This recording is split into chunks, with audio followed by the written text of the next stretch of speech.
Hello students, welcome to the online classes. In today's class, we'll discuss the remaining chapter, that is chapter number 3, synthetic fibers. So the topic which we were left with was plastics and the environment. How plastics affect our environment, plastic हमें और हमारे environment को किस तरह से affect करते हैं, वो इस chapter के अंदर हम लोग पढ़ेंगे, इस part के अंदर पढ़ेंगे in fact. Nowadays प्लास्टिक जो होता है वो बहुत ज़्यादा पॉपुलर हो चुका है, आपको पता है, और हम लोग उसको अलग अलग पर्पजेस के लिए यूज़ करते हैं और बहुत सारा अमाउंट में हम लोग प्लास्टिक जो है वो प्लास्टिक वेस्ट जो है उसको हम जनरेट करते हैं। प्लास्टिक वेस्ट जो है वो अब धीरे धीरे एक्यूमुलेट होने लगा है अब हमारे एनवायरनमेंट में और हमारे एनवायरनमेंट को पॉल्यूट करने लगा है, एनवायरमेंटल पॉल्यूशन कॉज करने लगा है। और डिस्पोजल जो है प्लास्टिक का एक मेजर प्रॉब्लम है। ठीक है, अब आप सोच सकते हैं क्यों प्लास्टिक को हम डिस्पोज क्यों नहीं कर सकते। आप डिस्पोज तो कर सकते हो उसे, आप उसको कहीं भी कचरे के फॉर्म में उसको फेंक सकते हो, लेकिन उस कचरे का होगा क्या? धीरे धीरे प्लास्टिक जो है वो हमारे अर्थ पर धीरे धीरे इकट्ठा होता जा रहा है क्योंकि वो डिकम्पोज नहीं होता। क्यों नहीं होता? क्योंकि कोई भी माइक्रो ऑर्गेनिज्म जो है उसको तोड़ नहीं सकता सिंपलर फॉर्म्स में, इसीलिए वो धीरे धीरे हमारे अर्थ के सरफेस पर या अर्थ के नीचे जो है धीरे धीरे उसका कचरा जो है वो बढ़ता चला जा रहा है और एक टाइम ऐसा आएगा जब हमारी अर्थ जो होगी it will be covered with the total plastic waste, पूरी जगह से प्लास्टिक के वेस्ट से वो इकट्ठी हो जाएगी। इसलिए हमें प्लास्टिक को कम से कम यूज करना चाहिए बिकॉज अ सब्सटेंस, अब हम देखते हैं कि सब्सटेंसेस जो होते हैं वो दो तरीके के होते हैं, एक वो जो कि बायोडिग्रेडेबल होते हैं, एक वो जो कि नॉन बायोडिग्रेडेबल होते हैं। अब ये बायोडिग्रेडेबल और नॉन बायोडिग्रेडेबल सब्सटेंसेस होते क्या है? बायोडिग्रेडेबल सब्सटेंसेस दो वर्ड से मिलकर बना हुआ है, बायो एंड डिग्रेडेबल। बायो जहां भी वर्ड आता है ना उसका मतलब होता है लिविंग, तो वो चीज जो कि क्या है, लिविंग है। और डिग्रेडेबल है यानी कि जो डिकम्पोज हो सकती है, यानी कि जो सिंपलर फॉर्म में चेंज हो सकती है। तो बायोडिग्रेडेबल सब्सटेंसेस आर दो substances which can be decomposed through the natural process, यानी कि वो सब्सटेंसेस जिनको हम सिंपलर फॉर्म में चेंज कर सकते हैं, जिनको हम फर्दर ब्रेकअप कर सकते हैं नेचुरल प्रोसेसेस की हेल्प से। ठीक है, जैसे मान लीजिए कि कोई एनिमल मरा है अगर, या कोई प्लांट जो है वो स्पॉइल हो गया, खराब हो गया, अब वो क्या करेगा, नीचे आकर गिरेगा।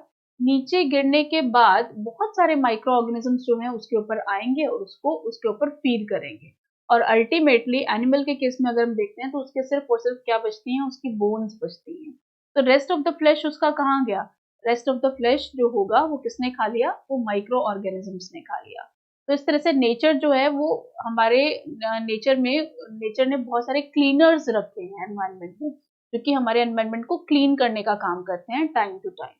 लेकिन प्लास्टिक एक ऐसी चीज होती है जिसके ऊपर कोई माइक्रो ऑर्गेनिज्म, कोई भी ऑर्गेनिज्म उसके ऊपर काम नहीं कर सकता।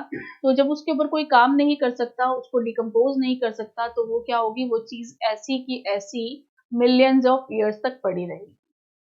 फॉर एग्जाम्पल अगर हम पॉलिथिन लेते हैं, पॉलिथिन को मिट्टी के अंदर दबा देते हैं, तो पॉलिथिन को अगर आप मिलियंस ऑफ ईयर्स के बाद भी देखेंगे तो पॉलिथिन आपको वैसा ही इंटैक्ट दिखाई देगा, यानी कि वैसे का वैसा ही दिखाई देगा, क्योंकि वो डिकम्पोज नहीं हुआ, क्योंकि उसके ऊपर कोई भी माइक्रोबियल एक्शन नहीं हुआ जिसकी वजह से वो क्या हुआ, डिग्रेड नहीं हुआ और उसकी फॉर्म वैसे की वैसी पड़ी रही। तो सिमिलरली अगर हम ऐसे ही अलग अलग तरीके के प्लास्टिक्स का और भी ज्यादा यूज करते रहे तो एक टाइम ऐसा आएगा जब हमारी अर्थ पूरी की पूरी प्लास्टिक से कवर होगी। तो जैसे कि हम एग्जाम्पल लेते हैं, बायोडिग्रेडेबल का एग्जाम्पल लेते हैं, जैसे कि पील्स हैं किसके, वेजिटेबल्स के, फूड स्टफ के, फ्रूट्स के, पेपर के, कॉटन के, क्लॉथ और वुड। अगर हम लोग सैंपल लेते हैं और इनको मिट्टी में दबाते हैं ना, तो थोड़े टाइम के बाद देखेंगे कि वो चीजें सारी की सारी डिकम्पोज हो चुकी होती है और किसमें चेंज हो जाती हैं, खाद में चेंज हो जाती है, जिसको हम मेन्योर बोलते हैं। लेकिन वही अगर आप प्लास्टिक को मिट्टी के अंदर दबाएंगे और काफी टाइम बाद देखेंगे तो प्लास्टिक वैसे का वैसा दिखाई देगा। क्यों? क्योंकि वो डिकम्पोज नहीं हुआ। तो ऐसे सब्सटेंसेस जो डिकम्पोज नहीं होते हैं उनको हम क्या बोलते हैं, नॉन बायोडिग्रेडेबल। क्या बोलते हैं? Non biodegradable substances which is not easily decomposed, और जिसको सालों लग जाते हैं डिकम्पोज होने में, तो उस प्रोसेस को हम उन आइटम्स को हम क्या बोलते हैं, नॉन बायोडिग्रेडेबल थिंग्स, जिसके के अंदर आपका टिन आ जाता है, एल्यूमिनियम आ जाता है और प्लास्टिक्स आ जाते हैं। ठीक है, तो इसलिए इनका जो यूज है हमें कम से कम करना चाहिए, because they indirectly pollute our environment, right. Then next आता है आपके पास टाइप ऑफ वेस्ट, और उसका अप्रोक्सीमेट टाइम कितना लगता है उसको डिजनरेट होने में या डिकम्पोज होने में, और नेचर ऑफ मटेरियल क्या है। फॉर एग्जांपल हम टाइप ऑफ वेस्ट लेते हैं, आपके घर में से, आपके किचन में से जो वेजिटेबल्स हैं, जो फ्रूट्स हैं, और जो लेफ्ट ओवर फूड आइटम्स होते हैं, हमारे घर में खाना बचता है, ठीक है, तो वो क्या है, एक तरह का बायोडिग्रेडेबल आइटम है। हमने इसको बायोडिग्रेडेबल की कैटेगरी में क्यों रखा, हमने इसको बायोडिग्रेडेबल की कैटेगरी में इसलिए रखा क्योंकि अगर आप उसको मिट्टी के अंदर दबाएंगे ना, इन सारी चीजों को, ये जो नाम दिए हैं, तो 1 से 2 हफ्ते के अंदर वो सारा का सारा क्या हो जाएगा, डिकम्पोज हो जाएगा, यानी कि गल सड़ जाएगा। क्यों गल सड़ जाएगा, क्योंकि इसके ऊपर माइक्रोबियल एक्शन हुआ, और उन माइक्रोबियल एक्शन की वजह से वो सिंपलर फॉर्म में चेंज हो गया। तो ऐसे टाइप के आइटम्स को हम क्या बोलते हैं, बायोडिग्रेडेबल आइटम्स। सेकेंड लेते हैं हम लोग पेपर। पेपर को अगर आप मिट्टी में दबाएंगे ना, तो उसको 10 से 30 दिन लग जाते हैं उसको चेंज होने में, उसको डिकम्पोज होने में। तो ये भी बायोडिग्रेडेबल है, डिकम्पोज तो हो रहा है ना, तो ये क्या हुआ, बायोडिग्रेडेबल हुआ। कॉटन के क्लोथ को अगर आप मिट्टी में दबाते हैं तो उसे 2 से 5 महीने लग जाते हैं डिकम्पोज होने में, तो ये भी बायोडिग्रेडेबल है। वुड को 10 से 15 साल लग जाते हैं, वुड भी बायोडिग्रेडेबल है, लेकिन उसको भी 10 से 15 साल लग जाते हैं डिकम्पोज होने में, तो ये भी बायोडिग्रेडेबल है। वूलन क्लोथ्स को 1 साल लग जाता है, वूलन क्लोथ्स को अगर आप मिट्टी में दबा देते हैं तो 1 साल लगता है उसको डिकम्पोज होने में, तो ये भी बायोडिग्रेडेबल है। टिन, एल्यूमिनियम और मेटल के कैन्स, इनका क्या होगा, इनको 100 से 500 साल लगते हैं, ठीक है, डिकम्पोज होने में। तो ऐसे टाइप के आइटम्स जो कि जिन्हें या तो डिकम्पोज नहीं हो सकते, या जिन्हें डिकम्पोज होने में बहुत ज्यादा टाइम लगता है, ऐसे टाइप के आइटम्स को हम क्या बोलते हैं, नॉन बायोडिग्रेडेबल, राइट। तो ये हमने लिस्ट देखी और उनका टाइम देखा, कितना टाइम उनको लगता है डिजनरेट या डिकम्पोज होने में। तो इसी के बेसिस पर हम उनको दो कैटेगरीज में डिवाइड करते हैं कि वो बायोडिग्रेडेबल है या नॉन बायोडिग्रेडेबल है। लास्ट में आते हैं प्लास्टिक के बैग्स। प्लास्टिक के बैग्स को तो 500 से भी ज्यादा साल लगते हैं डिकम्पोज होने में, इसलिए हम उसको किसकी कैटेगरी में रखते हैं, नॉन बायोडिग्रेडेबल की कैटेगरी में रखते हैं। इसीलिए हमें कहा जाता है कि प्लास्टिक्स का यूज हमें कम से कम करना चाहिए, सिंगल यूज प्लास्टिक को हमें अवॉइड करना चाहिए। सिंगल यूज प्लास्टिक यानी कि वो प्लास्टिक जिनको हम एक बार यूज में लेके उनको फेंक देते हैं, ऐसा नहीं करना चाहिए। अगर आपको प्लास्टिक के आइटम्स यूज करनी है तो ऐसे प्लास्टिक के आइटम को यूज किया जाए जो कि हम लोग बहुत बार यूज कर सकते हैं, एक ही प्लास्टिक की बोतल को बहुत बार यूज कर सकते हैं, ऐसी चीजों को हमें यूज करना चाहिए, ठीक है। अब प्लास्टिक जो होते हैं उसे सेवरल ईयर्स लग जाते हैं डिकम्पोज होने में, तो इसीलिए वो क्या कॉज करता है, एनवायरमेंटल पॉल्यूशन, ठीक है। बिसाइड्स, और एक तो पॉल्यूशन तो कॉज कर ही रहा है क्योंकि वो डिकम्पोज नहीं हो पा रहा। दूसरा, जब आप उसको सोचेंगे कि डिकम्पोज करना है, अगर आप उसको जलाने की कोशिश करते हैं तो जलाने, क्योंकि वो एक सिंथेटिक मटेरियल है, तो एक तो जलेगा भी बहुत धीरे धीरे, और धीरे धीरे तो जलता है और कभी कभार पूरा नहीं जलता, और पूरा भी नहीं जलता, और उसके अंदर से पॉइजनस गैसेस भी रिलीज होती हैं जो कि हमारे एनवायरनमेंट को भी पॉल्यूट कर सकते हैं। पॉइजनस फ्यूम्स निकलती हैं जो कि हमारे जो पॉल्यूशन है, एयर पॉल्यूशन जो है, वो उसको कॉज कर सकते हैं। तो इस प्रॉब्लम को सॉल्व कैसे किया जाए, अब ये प्रॉब्लम तो है, फायदा भी है हमें प्लास्टिक से, लेकिन साइड बाय साइड नुकसान भी है। तो अब इस प्रॉब्लम को सॉल्व कैसे करें, तो प्रॉब्लम को सॉल्व करने के लिए हम क्या कर सकते हैं, बहुत सारे तरीके अपना सकते हैं। तो उससे पहले हम एक आर्टिकल पढ़ते हैं। आर्टिकल में क्या गिवन है, आपने कभी गार्बेज डंप को देखा है, ठीक है, वो गार्बेज डंप जहां पर कि आपके सिटी का सारा कचरा एक जगह पर डंप किया जाता है, पूरा एक जगह पर, जहां पर एनिमल्स जो होते हैं वो उस गार्बेज को, उस कूड़े कचरे को खा रहे होते हैं। In this process of eating food waste they swallow materials. आपने देखा होगा आजकल एक अलग मुहिम चली हुई है जिसमें प्लास्टिक वेस्ट को अलग रखा जाता है और बायोडिग्रेडेबल वेस्ट को अलग रखा जाता है। जो कचरा वाला आपके घर के आसपास कचरा कलेक्ट करने के लिए आता है, प्लास्टिक वेस्ट को हमें उसमें अलग डालना चाहिए, और जो दूसरा बायोडिग्रेडेबल वेस्ट है जैसे कि किचन वेस्ट है, उसको हमें अलग डालना चाहिए। ऐसा इसलिए क्योंकि जो बायोडिग्रेडेबल वेस्ट है, जो किचन वेस्ट है, वो पशुओं को खाने के लिए दे दिया जाता है। अगर हम उसके अंदर प्लास्टिक को मिक्स कर देंगे तो पशु क्या करेंगे, या जो एनिमल्स होंगे वो क्या खाएंगे, उस प्लास्टिक को भी अपने अंदर स्वेलो कर लेंगे। अब वो एनिमल्स भी प्लास्टिक को डाइजेस्ट नहीं कर पाते हैं, और इस वजह से उनके पेट में या उनके स्मॉल इंटेस्टाइन में पॉलीथीन जो है वो जाकर फंस जाता है और उस वजह से उनकी डेथ भी हो जाती है। तो इसलिए हमें क्या करना चाहिए, और प्लास्टिक जो होता है वो उनके स्मॉल इंटेस्टाइन में अटकने से पहले उनके रेस्पिरेटरी सिस्टम में अटक जाता है, यानी कि उनकी सांस में भी अटक सकता है वो, जिसकी वजह से उनको चोकिंग सेंसेशन होते हैं और वो वहीं के वहीं मर जाते हैं, उनकी डेथ हो जाती है। तो पॉलिथीन बैग्स को हमें इधर उधर केयरलेसली फेंकना नहीं चाहिए, बिकॉज वो ड्रेन्स को भी क्लॉग कर देते हैं, जो नालियां हैं उनको भी ब्लॉक कर देते हैं, जिसकी वजह से सीवेज का पानी जो है वो बाहर रोड्स पर फ्लो करता है and it leads to the pollution, और वो हमारी सड़कों को पॉल्यूट करते हैं, हमारे एयर को भी पॉल्यूट करते हैं। समटाइम्स हम लोग क्या करते हैं कि टॉफीज की रैपर्स हैं, चिप्स बिस्किट और दूसरे ईटेबल आइटम्स की जो रैपर्स हैं उसको रोड साइड पर फेंक देते हैं, पिकनिक प्लेसेस पर ऐसे ही फेंक देते हैं। तो अब हमें उन्हें फेंकने से पहले, अब क्योंकि आप एक रिस्पॉन्सिबल सिटीजन हैं, तो आपको उन्हें फेंकने से पहले सोचना चाहिए कि मैं क्या करने जा रहा हूँ, क्या करने जा रही हूँ, और इसके क्या क्या कॉन्सिक्वेंसेस हो सकते हैं। ठीक है, तो इसको ध्यान में रखते हुए आपको अपने पब्लिक प्लेसेस को क्या करना चाहिए, clean and free of plastic बनाना चाहिए। ठीक है, और हम क्या कर सकते हैं, हम कर सकते हैं कि हमें प्लास्टिक का कम से कम यूज करना चाहिए। अगर हम प्लास्टिक का कम से कम यूज करेंगे तो क्या होगा, उसकी जगह हम क्या यूज कर सकते हैं, हमें उन बैग्स का यूज करना चाहिए जो कि कॉटन से बने हुए होते हैं, जो कि जूट से बने हुए होते हैं। जब भी आप शॉपिंग करने जाएं बाहर मार्केट में, तो बजाय कि प्लास्टिक का बैग लेकर जाने के या थैलियां लेने के वहां से, आपको अपने घर से ही एक बड़ा सा कॉटन का बैग या जूट का बैग लेकर जाना चाहिए शॉपिंग के लिए। और बायोडिग्रेडेबल और नॉन बायोडिग्रेडेबल आइटम्स को आप सेपरेटली कलेक्ट करें और इसको डिस्पोज भी सेपरेटली करें। ठीक है, practice this in your homes. आपको अपने घर में ही नहीं, आपको अपने आसपास के लोगों को भी इसको इस चीज को करने के लिए आपको एनकरेज करना चाहिए। तो बहुत सारे वेज हैं जिनसे हम लोग प्लास्टिक को रिड्यूस कर सकते हैं। हम क्या कर सकते हैं कि प्लास्टिक वेस्ट को रिसाइकिल करने के लिए भी भेज सकते हैं। अब प्लास्टिक जो होता है वो रिसाइकलेबल भी होता है। थर्मोप्लास्टिक को हम देखते हैं कि वो रिसाइकिल कर सकते हैं उसको। तो हम लोग क्या कर सकते हैं, उसको रिसाइकलिंग फैक्ट्रीज में भेजकर, हम लोग जैसे टॉयज होते हैं मोस्टली वो प्लास्टिक से बने हुए होते हैं, तो अगर हम उनको रिसाइकलिंग फैक्ट्रीज में भेज दें तो एक टॉय से हम लोग दूसरा टॉय भी, यानी कि उसी सेम प्लास्टिक से हम लोग दूसरा टॉय भी बना सकते हैं।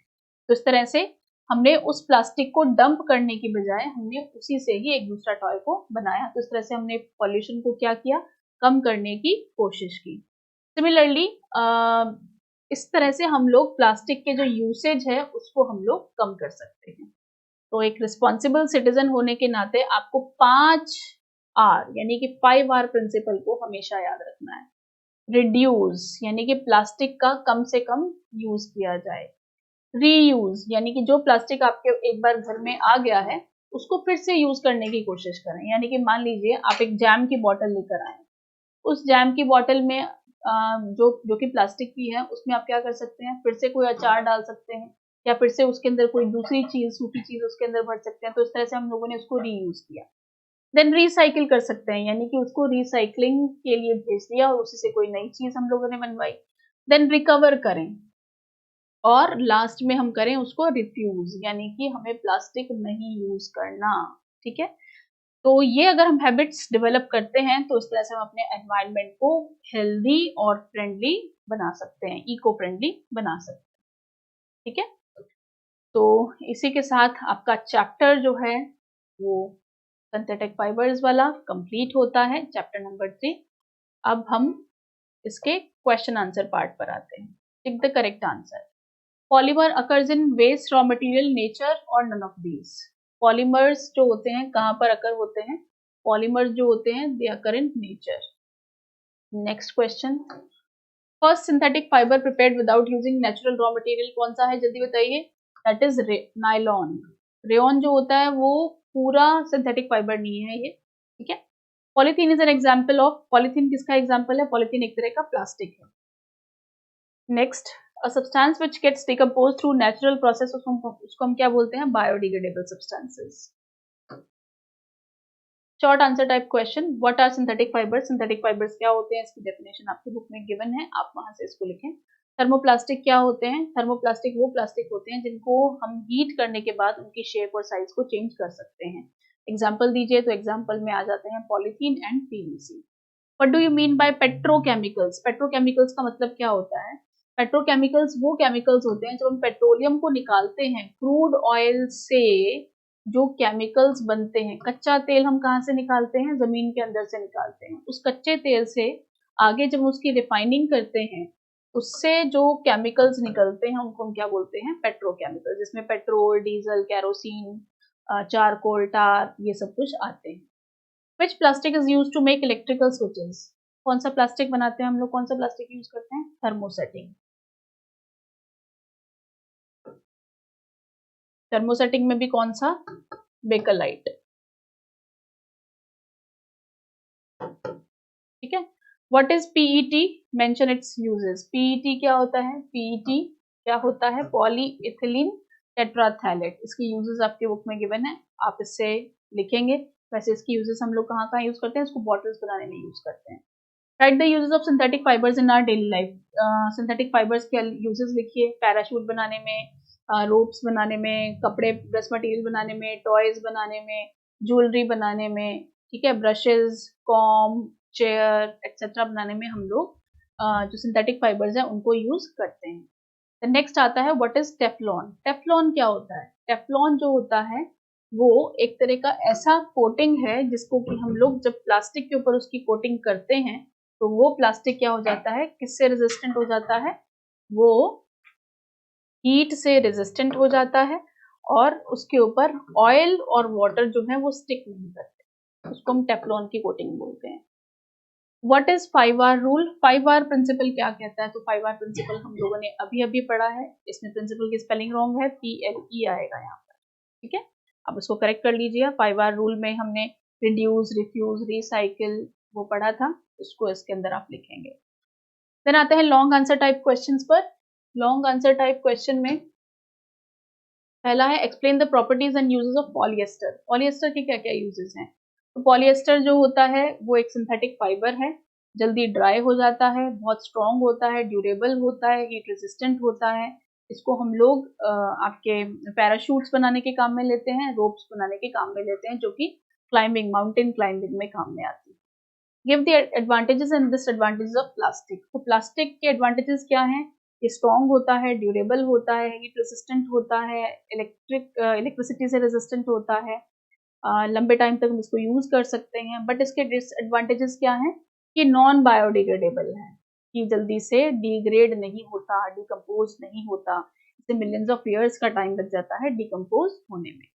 Disposal of plastic is a major problem. Why? Plastic का जो डिस्पोजल है वो मेजर प्रॉब्लम इसलिए है क्योंकि प्लास्टिक जो होता है वो डिकम्पोज नहीं होता, इसलिए नालियों में या ड्रेनेज जो होता है उसको ब्लॉक कर देता है। अगर एनिमल्स उसे खाते हैं तो एनिमल्स का जो रेस्पिरेटरी सिस्टम होता है उसको चॉक कर देता है, डाइजेस्टिव सिस्टम को भी ब्लॉक कर देता है, जिस वजह से एनिमल्स की क्या हो जाती है? डेथ हो जाती है। देन आता है describe the characteristic properties of plastics. ये भी हम लोगों ने डिटेल में पढ़ी है, आप अपनी बुक में से देखकर इसे लिखेंगे। देन आते हैं fill ups. Synthetic fibres are called dash और डैश फाइबर। सिंथेटिक फाइबर को हम लोग आर्टिफिशियल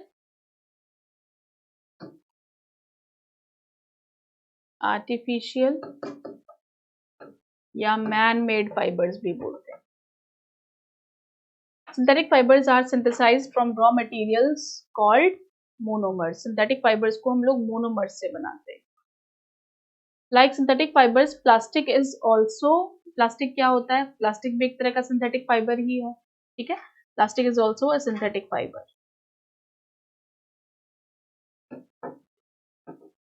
और ये आर्टिफिशियल होता है, नेचुरली अकरिंग नहीं होता। Cotton is a polymer. Cotton का जो पॉलीमर होता है वो क्या होता है? Cellulose.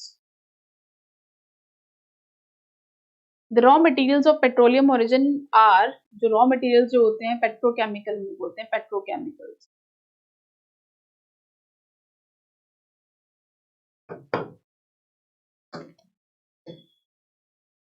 Explain why some fibres are called synthetic. Synthetic इसलिए बोलते हैं क्योंकि वो मैनमेड होते हैं, आदमी उसे खुद बनाता है।